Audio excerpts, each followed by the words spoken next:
Feeling lost in the maze of CPS? Desperate to get your child back?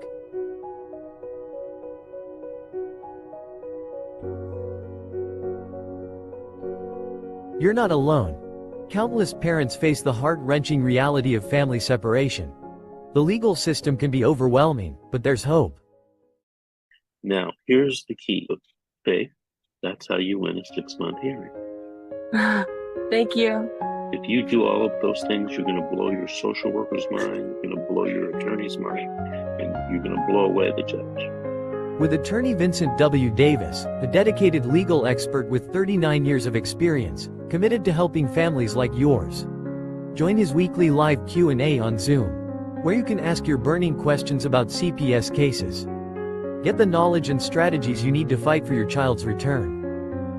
Alrighty, good evening everyone. This is a question and answer session for school, SKOOL, and this is the CPS school. Are you ready to take control of your family's future? Join our school community for free to access weekly live Q&A sessions, or participate as a one-time guest.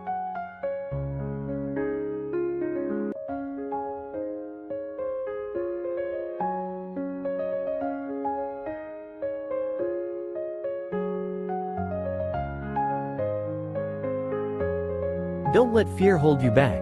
Take the first step towards reuniting your family. Join us now.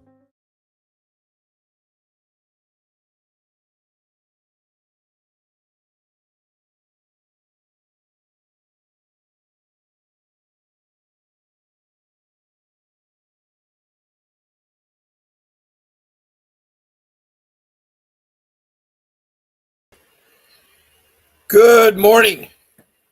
Sorry for the little bit of delay. My computer still got that problem, and my cursor won't sit still, and it takes me hours to move sometimes. But I want to give you a warm welcome. I'm Bob Pace. I'm your host, and here we are this morning to fight CPS and hang on to your children. It's a horrible thing that you're caught up in CPS.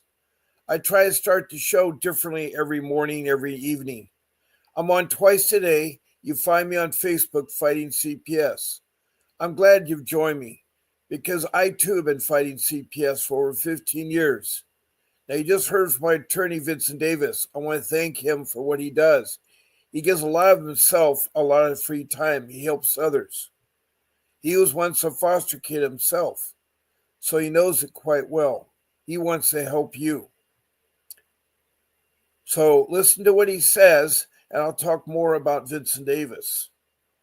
Also, I'm very happy and pleased to see my show producer, Grace, back in the room with me.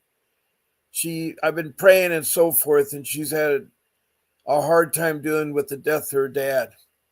I know how much a dad means. I know how much family means. That's one thing you guys are in this room. You're in here because your family has either been broken up or upset. It's a terrible thing to be involved in CPS. And what is CPS? I keep saying the letters CPS. Most people know it's a government agency that is mandated by Congress to protect her children from neglect and abuse. Now, all over the states and every county, it may have different names. That's why I call it the Child Protection System. CPS to me is all the child protection system in every county and every state and also worldwide, because I do have an audience with about 20 countries, from Bangladesh to India to the Middle East to Africa to Europe to North America, South America, and New Zealand and Australia. It's about 20 some countries have either text in or tell me about their problems. This room is to help others. And a lot of you become my regulars in my room, which is really great. I enjoyed that immensely when you become a regular in my room, because I see you every day, noon to night. And a lot of you have been a guest on my podcast. Now, you found this room, you're in, so you can do lots of things in this room. You can do emojis. And you can also check the follow button if you want to follow me, or the notification button if you want to be notified.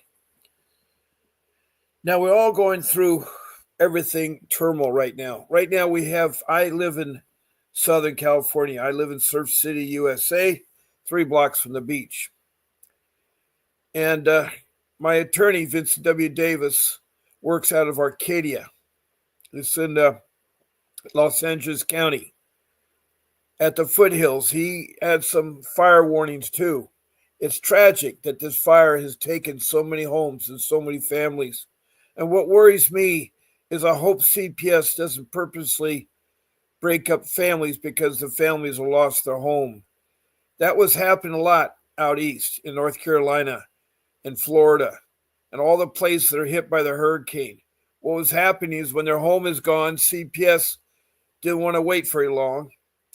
And they started to talk about families losing their children because they didn't have a place for them. See, what I don't understand is we have a National Guard. We have tons of helicopters. Why can't they fly in a mobile home in each of those places out in the backwoods of North Carolina and so forth and temporary house the people till their no home is built?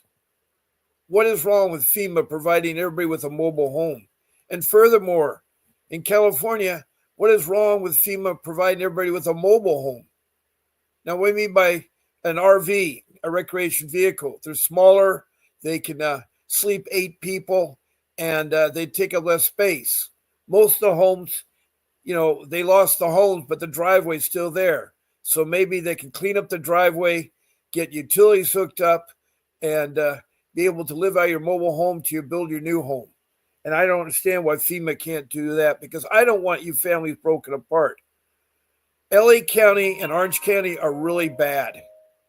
They're bad. The child protection system in Orange County is called the Child Protection Services. And it was a bad experience for me. I lost a child. My wife and I lost a beautiful child. She was 12 years at the time. And they destroyed our family. Why? Because I lost a job? Part of the reasons is because they got me at a bad time in my life. At age 60, I'd lost my job in 2010 through no fault of my own.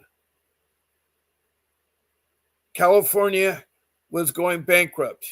I had a lot of contracts with California in the area of construction through Caltrans, Department of Transportation, roads and highway work. Well, the governor decided to use that money that was awarded to me to help California stay afloat because they didn't want to go bankrupt like Detroit, Michigan did. So I had a difficult time adjusting and finding work because I had worked for 45 years. And at age 60, it's hard to get jobs. It is hard to compete against the younger group where they want to invest the money and time. And I really tried hard to hang on to my home. I had a beautiful home. It was a mile from the beach. It was modern. It was in a private community with CC&Rs. And it had beautiful horse trails and parks around. And it's a walk to the beach. Beautiful views of the ocean. Beautiful views. But I had the worst nightmare, and some of you may have the same thing. You wake up, and suddenly you're getting calls from somebody called CPS. I didn't know who CPS was, but boy, I wish I did. I wish I'd learned a long time ago. They're very corrupt in Orange County, and they stole my children. They trafficked my children, and traffic is illegal. They alienated my children, and that's illegal. They didn't tell my children what their parents were going through, what they were accused of, or anything else. My kids weren't in danger when they stole them. They stole my kids, and they used the premises of the CPS and the police department. The police didn't know what CPS does. They believed everything that CPS says. I did not know that a government agency could lie. And I have a lot of people in this room that support me on that. I have Margaret of St. Louis, Betty of Montana, JD of LA County in California, Tessa at Shasta. Some are in court today. They're usual regulars in my room. I've had new people. I had 2 new people from Canada, Sky and I forgot who the other one was, but I had 2 people from Canada. And I have 5 beautiful ladies from South Africa that call in. That's expensive. It's country code 27. And they call in and talk about their case. They're looking for help out there. Now, I'm not an attorney. I'm a loving father, a loving husband, and a man that wants to give something back to people. I've always been done that. I started with the Red Cross when I was in 6th grade.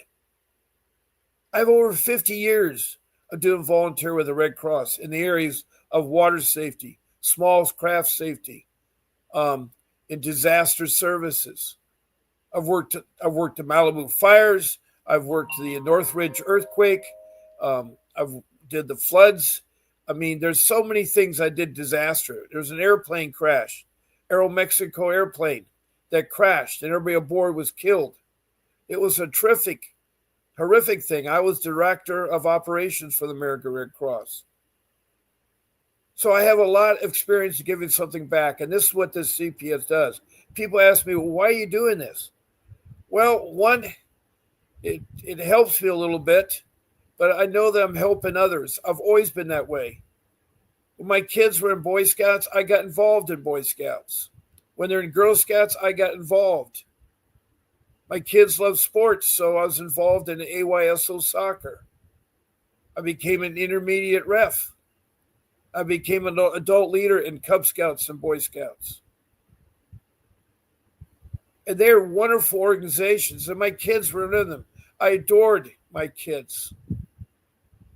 I have raised 6 kids. 3 are older, 3 are younger.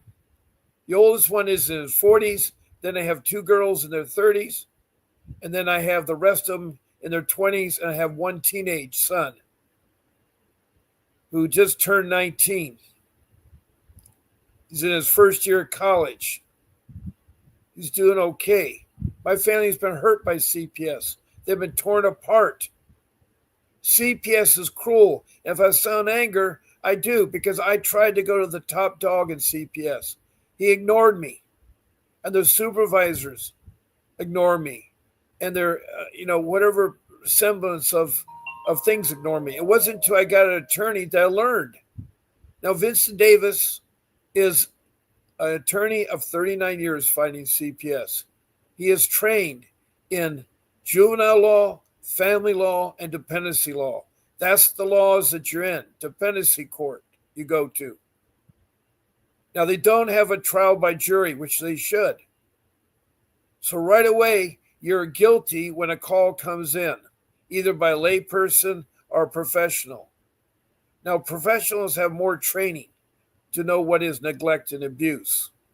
But lay people don't, and I'm afraid that a lot of lay people use retaliation, such as they don't like the neighbor's yard encroaching their yard, so they'll make up a story and call CPS. Or the dog is barking too loud, they'll call CPS. Or a relative wants to adopt the kids, they call CPS. There's so much stuff being said out there. And CPS is so stupid not to know the difference from right or wrong. They don't care because they got another driving force. They found how good it is to get money. It's $1 trillion business, CPS is. All you have to do is look it up. They make trillions of dollars a year after our kids, and they bankrupt our government. The government wonders where all their money goes. They don't have any accountability for money going out there. Right now, I know the government's talking about, well, if we give money to the fires, we want some accountability. We want you to do something in return. Well, they have to do more than that. They need to supervise it. They need to have a director or board of supervisors that watchdog CPS at the national level, at the state level, and at the county level. They need to know how the money is being spent. They don't need to make up incentives. Bill Clinton signed a law into effect in the 1990s that said, we're going to give the Child Protection Agency more money if they have the kids adopted in foster care. Reunification is too long. Well, reunification is important. We need to do that. Now, I'm talking a little bit different than I have in other mornings, other evenings. I try to make my shows different. And I need to check. I have some comments come in. I have to move the cursor inch by inch. There it is. Hi, Margaret. Good morning. Oh, I'm so glad to see you, Margaret. Margaret's from St. Louis. And she's also a grandparent and a mother. And she's had a horrible time in CPS, ruining her life in St. Louis, Missouri. She's a regular in my room. I do have about 20 people that show up all the time. They're nice people. They've all called in. They've all been supportive. They help out people in the room. So many people have come back and said, Bob, you and Mr. Davis have helped me so much. You and Mr. Davis helped me so much. I have ways that you can get on to the podcast as a guest. Right now, you're in my room, and I'm glad you're here. And, smiley faces, thumb ups, and hearts mean a lot. Send me stars, too. But I also like to have messages text me here in the room. So when you are texting a message to me, have your comments or your questions pertain to CPS. Make sure to show your first name and your city or county and state. And if you're from another country, make sure you show your province and your country, as well as the other things. And all of you, please talk about your case. If you say as much as you can, it'll be less going back and forth like ping pong ball.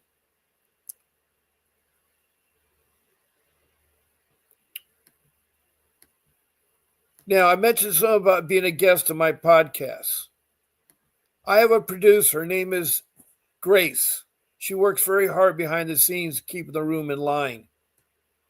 She's the one that tells me if I can go different times or whatever things. She keeps it so everybody that's using a podcast gets a fair chance to do so. Vincent has lots of podcasts. He does a lot of free podcasts. Please register for his school. It's SKOOL. Now, he'll talk again at the end of my show, so you can take notes down there. But register with school. It's free. And then you know about his upcoming shows, his podcasts. He has during the week something called office hours. And he'll talk to anyone that calls in. On the Saturday in the morning, he has questions and answers with Mr. Davis. You just have to register for that, register for the school. So if you want to be on my podcast, I can take 9 of you. With me makes 10. And we can have 10 of us talking on the podcast, helping each other and helping the people that text in or even call in. Now, as I told you, I have 2 shows a day, morning and night. I'm on at 10 o'clock in the morning Pacific Standard Time, and then again at 7 p.m. Pacific Standard Time. On the weekend, Saturday and Sunday, I start at 8 o'clock in the morning. Now, if I'm a little bit late recently, I have problems with my computer. There's nothing mechanically wrong with the computer, but somehow there's some type of virus that I can't get rid of. And it attacks me when I'm in my browser typing in something, or when I'm here trying to type a response to you or something. I have to drag the mouse that moves real slowly to click things and stuff. It's a real difficult process, and I'm sorry, but I'm doing the best I can. And that's all anybody can be expected to do, the best they can. There are a lot of disasters in this world. I don't want to say one is better than the other, worse than anything. We've had a lot. We've had the disaster in Israel when people were slaughtered. I don't need to go into details, but it was horrible. Not since our attack on 9/11 at the World Trade Center has we ever seen such atrocity. It's sad. It's sad. It still goes on. I can't believe it. A guy walks the streets and he cold-blooded shoots a guy that he doesn't even know because of his connection with the healthcare system. That does not help anything. I don't want anybody shooting anybody in CPS. People ask me all the time, why are there policemen with CPS workers? The main reason is for safety. They're to protect the social workers because too many people have retaliated. People are frustrated with CPS. I'm very frustrated with it. They stole my daughter. They committed perjury and they get away with it. Why? Because I'm financially broke. I want to do a civil lawsuit, but I don't have the money for the retainer. I could fight it. I could win my civil lawsuit, but that's not going to bring back my daughter or the years I missed her. She's now 22. She's now 22. That's 10 years ago. The last time I saw my daughter was on May 2nd, 2015. And why I know that date, May 2nd? Because that's the date of my firstborn.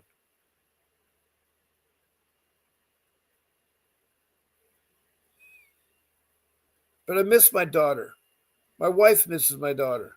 I have 41 years of marriage experience, a lot of life skills. As I said earlier, I've been involved helping out with the Red Cross, and this is my way of helping other people, is try to help you all with questions and answers that you may have coming your way.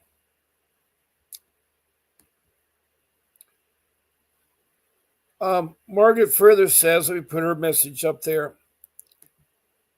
Margaret says, there are a lot of atrocities happening around the world, and they're more intense. You know, God bless you, Margaret. They are. They just happen every minute, every time I see them. People are crazy. Example of craziness is seeing a terrorist group launch a missile attack on the Harry Truman. It's a nuclear power warship. And what's that going to do? You're going to be retaliated. You're going to lose everything, and you don't care because you don't care about the people. The leaders in Gaza murdered all those people. They don't care about their own people. They don't care about the Palestinians. Now, I heard there's a peace talk. I'm not turning on the news today, so I don't know. There's a fire going to get harder maybe today or not. I don't know. I've been doing a lot of soul searching and praying out there for all of you. I pray for all my people and my family that come in here in the show. I really do care. I want to help you. I wish I had a wand and I could wave it and make it go away. But with CPS, you have to be a fighter to win it.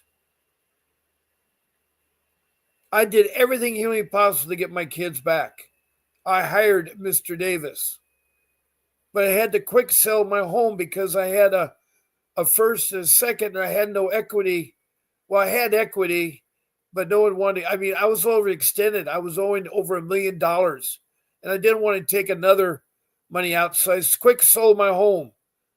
And when you quick sell something, you don't get the value your home is. So I lost $1 million.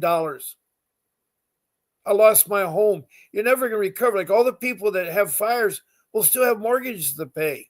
If they have a 30-year fixed mortgage and they've only been there for 10 years, they still got 20 years of mortgage to pay. And then on top of that, they're going to have to take out another loan to build another home. And I really think that using RVs on the concrete platforms would be great.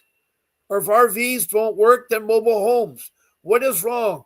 There are hundreds of thousands of mobile homes and RVs sitting collecting dust. Why can't the government just purchase them, get a good rate?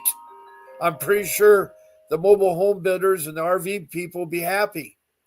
And set them up.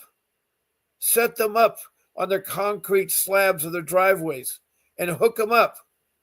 There's already gas, electricity, and water to the property. All they need to do is tie everything off, replumb it, and they can get a mobile home or an RV as a temporary house. It comes with the walls. It comes with the carpet. It comes with the blinds. It may not look like your home or pretty, but at least the people would have some place to stay. And it can be done in mass. All we need to do is have homes cleaned up one by one. And as they clean the driveway, they set the RV or they set the home down. I don't want you families lose your kids because I know that the county is so excited that now they can think of ways to scheme and take the children away from the parents. There are families that are good families, but now they're broke. I've lost my home and I know what it is to lose a couple $1 million. I've been working for now, 60 years. 60 years I've been working. I started at age 15. So I had 60 and 15. That tells you how old I am. And it is so hard to get a job. Those people are going to be hard to get a job. They don't want to hire old people. They think we're dinosaurs. But look at President Trump. He's older than me. Biden's older than me. There's a lot of people, congressmen and congresswomen, they're older than me. They're all working, so I need a job. I want to work at a career job. You don't know what it is to work and be belittled by Bangladesh wages and your check doesn't come in on a weekly period. It's a very sad state of affairs. Margaret further says, let me go ahead, Margaret, if you want to call in, Margaret, I can put my phone number up.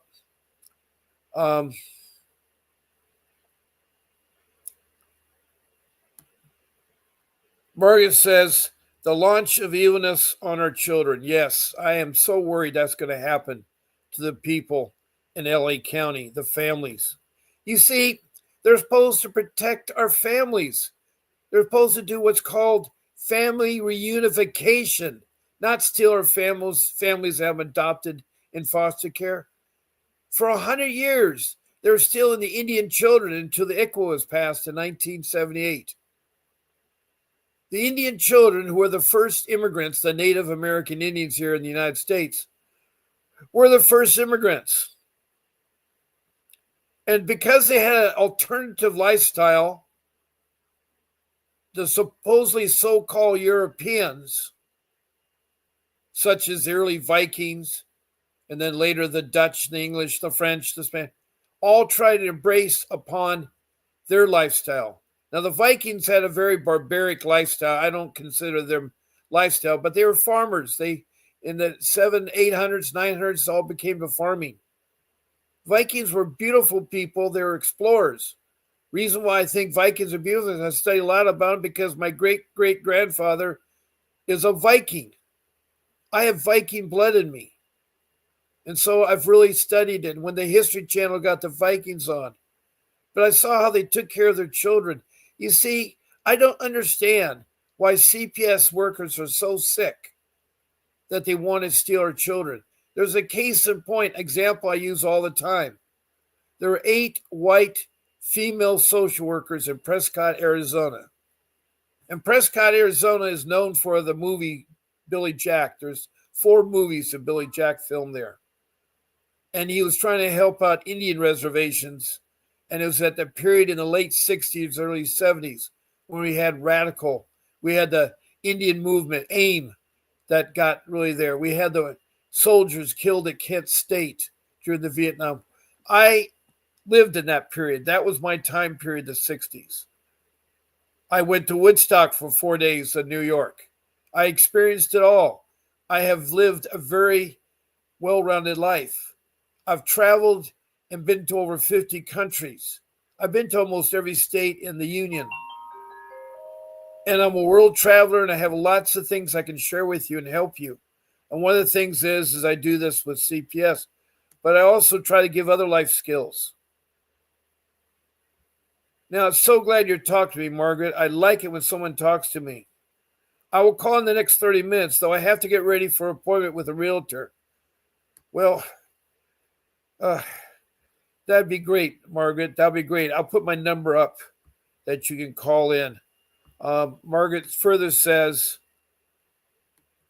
with everything going on in Los Angeles, I'm sure it's going to domino effect. It's going to hit our housing market. Oh, it's gonna hit our housing market, no question about it. But I don't understand why you just can't put temporary housing in. We need to do it in the hurricane aftermath, and we need to do it in the fire aftermath. A mobile home is not a bad thing to live in. An RV isn't a bad thing to live in. People go camping with RVs all the time, and people have temporarily put a mobile home in. And there's so many mobile homes that sit there collecting dust. And RVs. I go by the RV lots and see thousands upon thousands of them sitting there. Sitting there.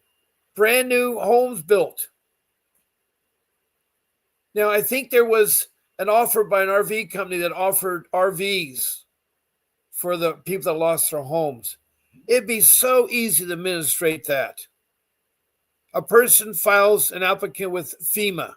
FEMA now has the names and address and all the information. Then they determine how many children lived at that home or how many people lived at that home. And they get a mobile home with a couple rooms. It may not be spacious. It may not be the huge house you used to have. But it come with a toilet and a kitchen. These mobile homes are already built with toilets and kitchens and rooms. All you have to do is get some beds. And believe me, that can be all help. We can get that. We can get all those people that I think there's 40,000 people that are homeless. At one time, there's 400,000 people that are being evacuated. And I think it's like 10,000 structures are gone. I hear so many different rumors, and then I get notifications. I live in LA County, but I get notifications I've seen extreme danger, fire coming. Well, I live at the beach, so do the people at Malibu. The problem being is that I live at the beach and it's flat. I don't have any mountains behind me. Yes, they're off in the distance. I have Mount Wilson behind me. I see the snow in the wintertime on the mountains from the beach. But Malibu has it. But the thing is, we got to keep our families together. There are a whole bit of families. People have lost their businesses of 40 years. I saw Bank America get burnt. I saw McDonald's get burnt. I saw Starbucks get burnt. Those are all businesses that suffered too. They could have a temporary trailer put in. Mobile homes or trailers or RVs. They can put that in for Bank of America, put it in the parking lot and still maintain a business and rebuild. We got to rebuild the community. We got to rebuild that community and make it stronger, make it more fire retardant. They have this stupid rule in California, and I know it's because of money, but they allow as close as 5-foot setbacks to your neighbor. That means if you open your kitchen window and your neighbor has a kitchen window opposite yours, you could easily shake hands. There's only 5 feet between the walls. We need 15-foot setbacks on each side. That means the nearest structure can't be more than 30 feet close to another structure. And we need to have green belts between the homes, like fire lines. Real simple green belts. And do these fire lines. I know that we can help. There are fires, and we can help those people.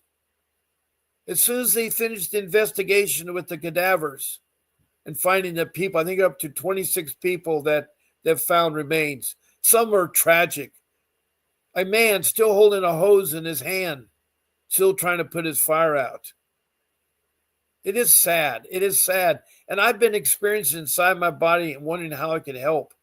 I have so many ideas that can help those people be back on their feet. I have lots of years of disaster training and disaster experience. I know FEMA. I know the Red Cross. Know the Salvation Army. I know all these organizations. I think it's great that we get all kinds of fire people, whether they're professionals or non-professional or volunteers from prisons. One man I heard that he's a prisoner has turned his whole life long around to be a fireman. But we need to make green belts between homes. The homes that back up to hillsides need to have a green belt. Need to have a green belt. It's cheaper in the long run. We need to have our reservoirs full. We need to have water pressure in the fire hydrants. Gravity-fed fire hydrants don't work. Yes, you go downhill, but at a slow pace, it's not pressurized. And we need to get all our fire engines fixed. Every fire engine should be functional. We need to have mechanics. We have a mayor of Los Angeles that talked about the homeless, but she forgot about all the other things. Her homeless situation is going to mushroom now because now she's got 40,000 people that are homeless. They're living in ARBs or hotels or motels. That's great for the motel business, things like that. But it's also expensive. FEMA, open your eyes. A trailer, a mobile home, or RV is a lot cheaper than putting them up at a hotel.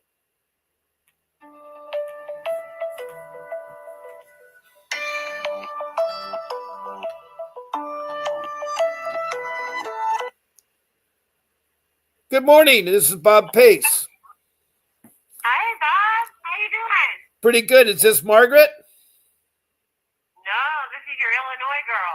Oh, Kimberly.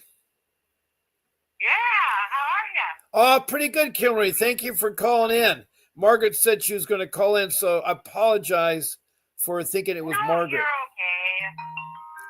Well, what can I do? Have you been hearing me this morning, ramping about everything? Oh, yeah. Yeah, I have. Yeah. I decided to go get my paralegal degree. Well, that would be beneficial, Yeah, I was, I went through a domestic violence situation. I decided a long time ago that I was going to find my way to help, with my experience, Yeah. just feeling it was God's calling for my life. And, Well, it's nice that found out, people. there's a lot of dead ends with criminal history. So, Yeah. Well, paralegal's the starting point. yeah, it is. Now, I heard this morning, I think it was, or last night, a career criminal, a guy who's been a career criminal all his life and been in jail or in prison, incarcerated. And he told him how much being a firefighter has changed his life around. He works out there for. And that's true. I mean, yeah. They know about the best therapists are the people with mental health problems. And I think the best attorneys would be people who have struggled with, have been in trouble with the law or experienced the other side of it. Because I think the issue is that our justice system, in part, is a very biased justice system because there's a bunch of attorneys, judges, and jurors that have never been on the other side of it because they just don't think it could happen to them. I agree. Once you take away the fact that it could happen to anybody, and once you experience it, that's the only way you can really know. Yeah. Yeah, I know. So, I mean, I didn't know criminal history really mattered as far as being a firefighter. I thought it was like a volunteer thing. No, not, being a firefighter is a very demanding job. You have to be physically fit. It's people will go in spurts being firefighters, but it's a very demanding job. I mean, it's very dirty, very dusty. There's problems with snakes and insects and varmints that'll bite you. It's trouble with the heat and the intensity of the fire, making a mistake. But these prisoners sit and rot in their cells because the prison system is very corrupt. They don't have a plan for the prisoners. They think just putting you in a cell is your punishment. But what they need to do is they need to do some education of the prisoners. They need to turn their life around. They need to make them so they come back and be good to society. Most of the prisoners are in there because they did something wrong and it was an easy way. They had a rough life. So, that's a whole nother subject I could talk on. But there's a boy, he's 13 years old and he has some neurological problems. He's in a juvenile prison. There's a YouTube video on it. And he didn't even commit a crime. They just have no family and stuff. So he's been an orphan his entire life. He's the sweetest little boy, but they throw him in there to juvenile prison because they don't have a place to put him. and he can't get out. What's that little boy learning? Nothing. That little boy's learning from the surroundings that he's surrounded by. Nothing. He's learning nothing. He's learning nothing. He's learning to be a criminal. He's not being set up for success. He's being set up for failure. Yep. And, it's really unconstitutional to even have them in there. So, while our system's focusing on things like giving criminals more rights than they do parents in the criminal law system, because, DCFS, CPS, court is actually a quasi-criminal. So it's kind of, I think it should be treated more like a criminal. I think the children, there should be a high burden of proof. I think that there should be, just a high burden of proof. I understand that, that they argue the fact that, a lot of kids are in desperate need for abuse and they have to rely on these social workers. But with as much corruption, because you give power, you get corruption. And so with as much corruption, we see 90% corruption and 10% good. There's a problem here. We need to take back some of that power. We need to make the higher burden of proof. Yeah.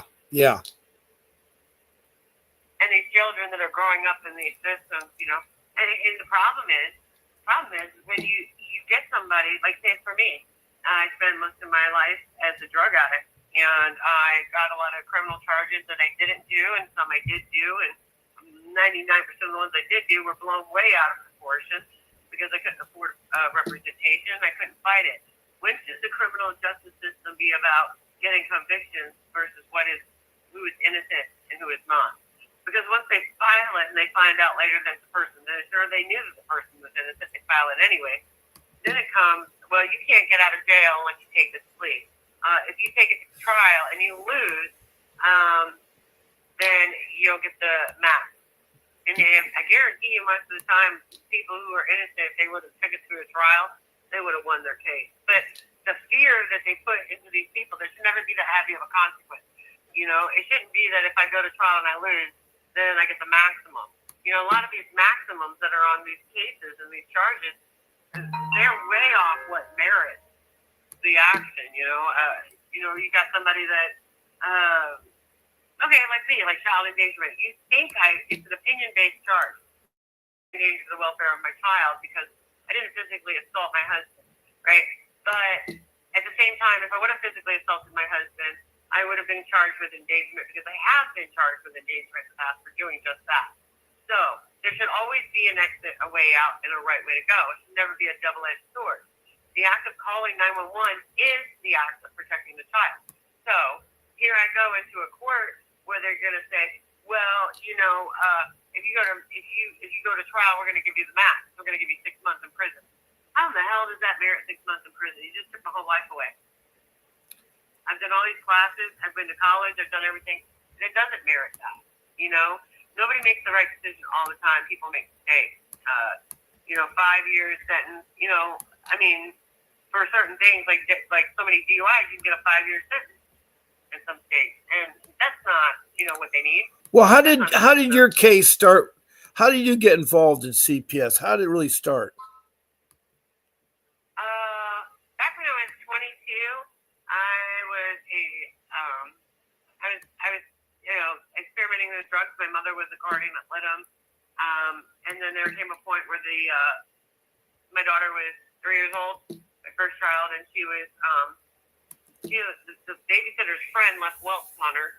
And when I found out, I kind of went into a blackout rage and I broke her jaw. And I ended up going to jail, doing a 11 months to 29 days. And in that time frame, my parents became very attached. And when I got out, they called DCFS and decided they did not want to give me back my baby. That marked me for the rest of my life. Not only did I lose my whole life for assaulting the woman who hurt my child, but I was marked by DCFS, and I know you understand what the marking is. I mean, anytime I ever have another child, they're going to be on top of you. They'll be on top of you. Yeah, you're right. Mm-hmm. And since then, that's what happened, and that's kind of what this situation's about. I'm 45 years old now, and this time I didn't attack the person, but I did call 911. And now I know, how ugly the actual system is. Yeah, That it's it took me you think it's only 50 true hours. maybe in California, but it's funny. Every state I've talked to, and everybody's CPS seems to be corrupt. That's over 900 people. And no matter if they are a Native American or a foreigner or the first immigrant like an Indian, they're taken advantage of. They're taking advantage of their race, their color of their skin, and also their sexes. CPS does not care. They've learned the value of money so much. We have a big problem right now. I just want to know Yeah. why America stands there, and we are so hard on child trafficking. Right? We are so hard, on child trafficking but in this country. CPS does it legally Why can't we be that hard on the government system? Why has this not changed? because it's called the almighty dollar. Why do you think President Trump is our new president? Because he's taken on the job for no pay and he's not married to any politician. Now, I don't mean physically married, but no politician. The dollar is in illegal child trafficking of immigrant child trafficking doesn't upstand. Is that because our American government cannot make money off of the immigrating child trafficking, sending children to another states? Is that why? No. First of all, no one should be trafficking. I don't care who you are or what you do. And it's humiliating. The person that gets trafficked, there's so many horror stories of people locked up in containers and for a month or two out at sea, moved around in these containers. Some of the containers are lost overboard and they drown and, or suffocate. And it's really, really sad. So this trafficking, you see, it's automatic. When CPS gets a case, they want to right away open it up and take your children. They want to believe everything that the layperson or the professional has said that you did. You see, that shouldn't be that way. You should be innocent till you're proven guilty. You should not be guilty till you're proven innocent. That's backwards. Yeah, it should also be. Start with getting the attorneys on board and have more accountability. Well, true. True. It's a lot of things. Yeah. Huh? Well, it's. We can all afford to have attorneys, but that doesn't make us bad parents. In fact, no. Children that grow up in poverty learn to love and appreciate things. Well, I have something that attorneys are not going to like. I have something that attorneys not going to like. Before you earn money as an attorney, you're going to have to be pro bono for at least 10 years. You say, well, how can I make a living? Well, maybe there has to be a minimum salary. It's stupid right now when you're paying $900 an hour for an attorney. It's also the same with the professional firemen. People in the rich says, oh, I got professional firemen. I can hire them. I'll pay any amount. There was an advertisement on X, Twitter, that said, looking for professional firemen to save our homes. I will pay you anything. Yeah. You see, what we need to do is we need to contribute. Like, I've done 50 years for the American Red Cross as a volunteer. I've done probably just as long with the Boy Scouts of America. We're now just called the Scouts of America because I can't use the word boys because now they got transgenders and girls now in the Boy Scouts. So they have to call it scouting. And, this never used to be this kind of speaking. You go to bathrooms and the bathrooms are just as bad. You got to have a transgender bathroom or an all-gender bathroom. And I was at Cal State Fullerton, where my son was going to school, one of my sons. I walked in the bathroom. It was a gender bathroom. One stall said women, another stall said transgender, another one said male. So you're right next door, taking care of business. And it was just phenomenal how much things have sometimes changed. And where I'm going with that is that I want everybody to give something back. I want everybody to be taught life skills all through the education process. If they go to preschool or pre-K or kindergarten or elementary school or middle school or high school or even college, or even get a master's or a graduate degree, they need to take a year of life skills every year of their education. And life skills are so simple to talk about. How to balance your checkbook, how to do your savings account, how to fight CPS, how to keep your children, how to discipline your children, how to date, how to marriage, how to stop bullying,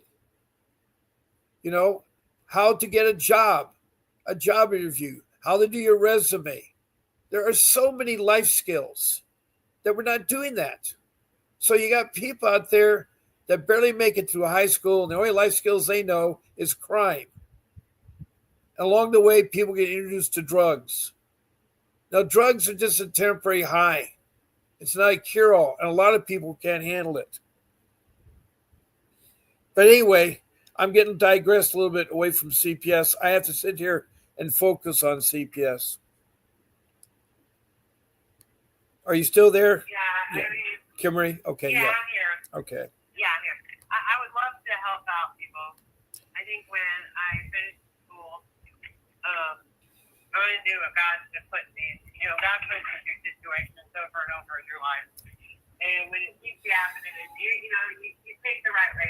So, the first time, my lesson was, I let the anger get the better of me, and my child suffered because of it. She lived a life without knowing her mother. And she had to suffer the trauma of being ripped away from me because I let my anger get the better of me. And, I got an endangerment allegation, I guess, which, might have been a very valid allegation. I can tell you I did not have control. I don't remember. It was a blackout state that I went into when I assaulted that woman.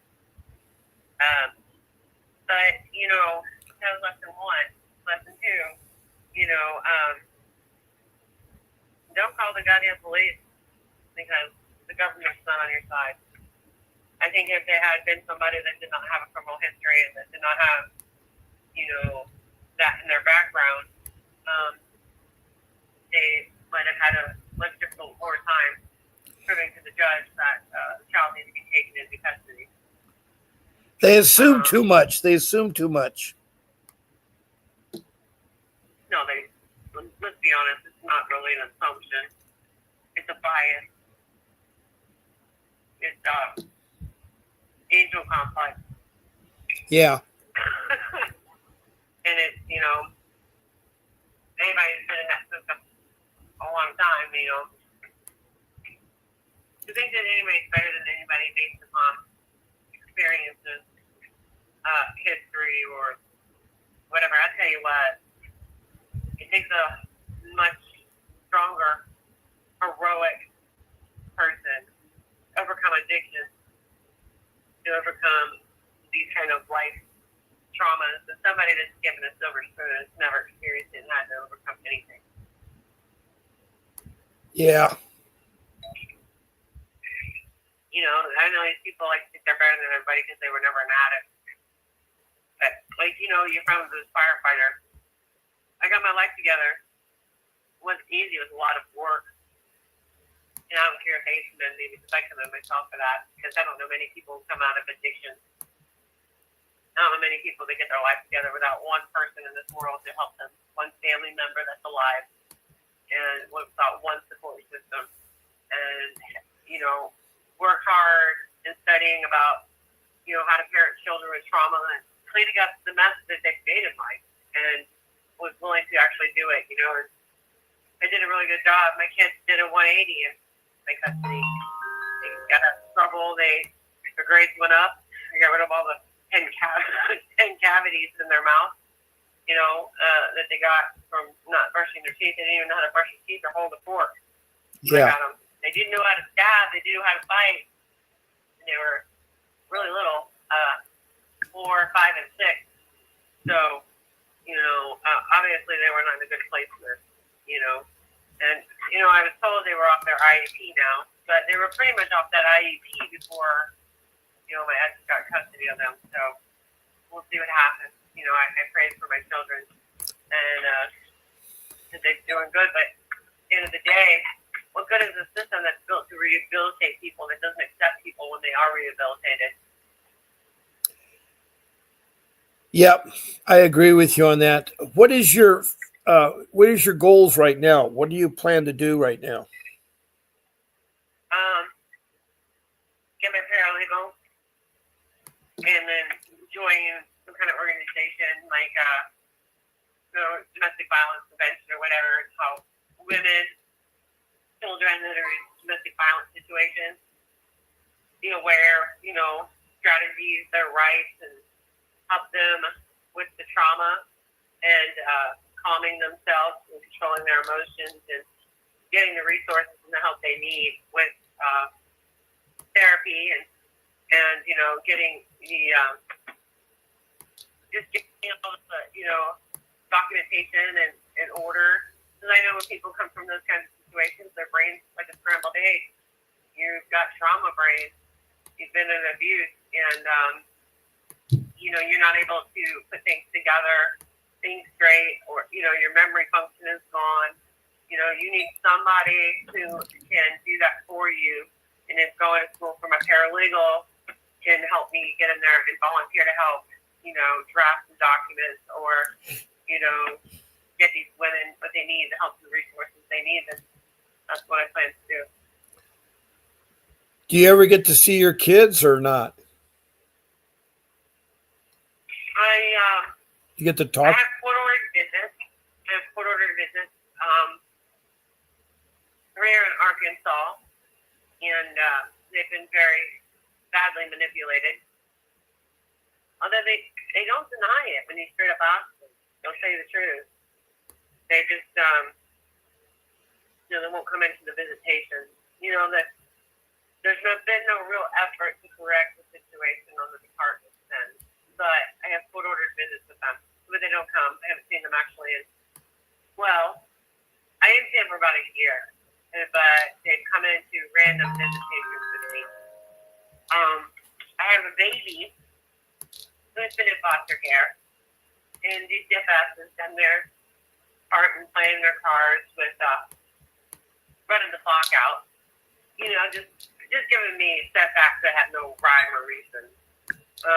It wasn't a DCFS provider, or now we want you to do a parenting capacity eval.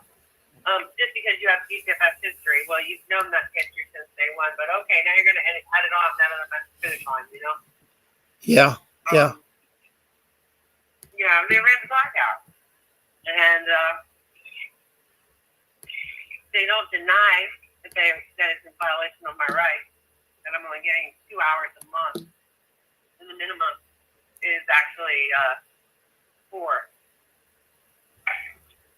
Their response is, we have you on a list. We're short-staffed. Well, in all reality, 2 years is too long to be short-staffed and on a list. The deprivation of rights doesn't change. You still deprive me of my court orders, visitation, and my rights. Right. So, it doesn't change it. Well, my show has gone over, and I'm going to have to curtail it. I have a commitment I need to go with my young son. But anyway, I want to thank you very much. Yeah, I want to thank you very much for sharing your thoughts, Kimberly from Illinois. And I want to thank Margaret King, who has a real estate meeting to go to in Missouri. So you guys sound like you have a busy day. But God bless you guys. Keep fighting for your children, and I'll be on again tonight at 7 p.m. That's Pacific Standard Time. And so I'm going to go ahead and sign off. There'll be a brief message from Vincent Davis when he signs off. As soon as I get my screen to work here. It doesn't want to work here. Trying to pull up there. Okay. And I want to make sure I didn't forget anybody, but I didn't. So, with that being said, I want people to keep fighting for their kids. And remember, I'm on here twice a day, 7 days a week. So I'm here for everybody that wants to help with CPS. God bless y'all. This is Bob.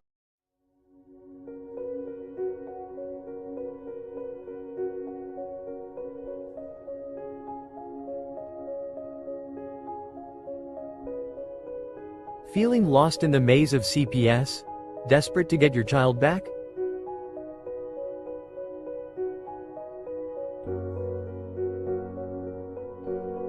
You're not alone. Countless parents face the heart-wrenching reality of family separation. The legal system can be overwhelming, but there's hope. Now, here's the key. Okay, that's how you win a 6-month hearing. Thank you. If you do all of those things, you're going to blow your social worker's mind, you're going to blow your attorney's mind, and you're going to blow away the judge. With attorney Vincent W. Davis, a dedicated legal expert with 39 years of experience, committed to helping families like yours. Join his weekly live Q&A on Zoom, where you can ask your burning questions about CPS cases. Get the knowledge and strategies you need to fight for your child's return. Alrighty, good evening everyone. This is a question and answer session for school, SKOOL, and this is the CPS school. Are you ready to take control of your family's future? Join our school community for free to access weekly live Q&A sessions, or participate as a one-time guest.